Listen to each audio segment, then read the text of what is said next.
All right, welcome to the Drum Cave and welcome to my brand new Yamaha Recording Custom in piano black, so the traditional Steve Gadd color, which I'm really stoked about.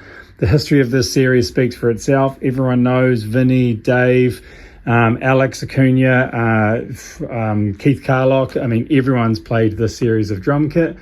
It is the most recorded kit of all time. This is the modern equivalent, so this is the more upgraded version of the Recording Custom. So Steve spent 3 years with Yamaha dialing in aspects of the kit that he felt could be refined. So those things specifically are sturdier hardware. So they refined the yes mount.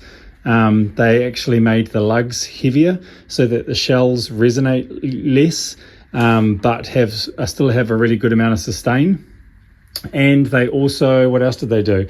Yes, they took the bearing edges from 45s to 30s. So Steve chose 30s as being the perfect bearing edge for these shells in particular.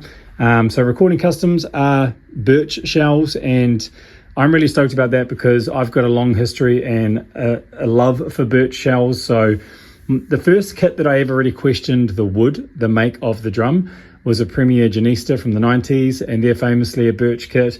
And then when I was playing Sonor back in the day, I was really into their Sonor S Classics series, which was Scandinavian birch as well. And there's just something that you get with birch that you don't get with other woods. It naturally gates, but it has a real big amount of low end to it as well, and still a nice warm attack to it. So it's almost the perfect sounding drum kit, which is why it's used so much in recordings, I guess. Now, I love the hybrid oak. Oak is a fantastic shell and has fantastic tones, but lately I've been finding the shells a little bit harsh for the studio stuff that I'm doing. Now you can manipulate those things, heads, dampness and things like that, but this kit's perfect for live, for me in particular, where I'm at now as a player and where my ears are at. It's like craving something like the Recording Custom, and so that's why I've ended up here. So the perfect asset to my studio. This will be my sort of go-to kit now. This will be my primary kit. The sizes are 10 by 7, 12 by 8, 14 by 13 and 16 by 15, and then the precious 22 by 16 bass drum. Now the hybrid oak is a 22 by 18, which sounds fantastic, but borderline a little bit too big for me.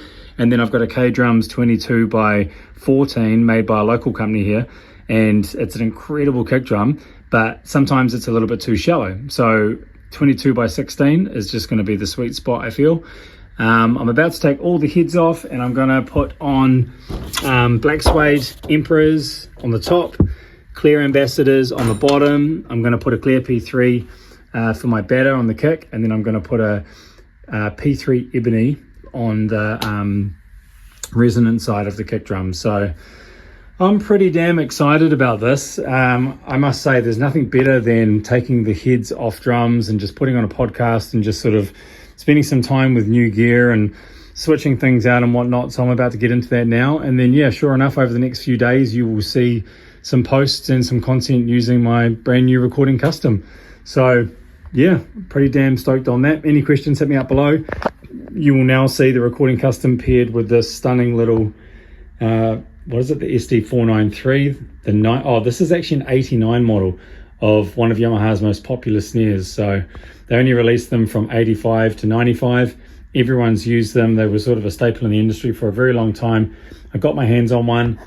These are incredible snares. And so between that and the Recording Custom, yeah, I'm pretty damn excited. So more soon. Any questions, let me know. Otherwise, we'll leave it at that. Cheers.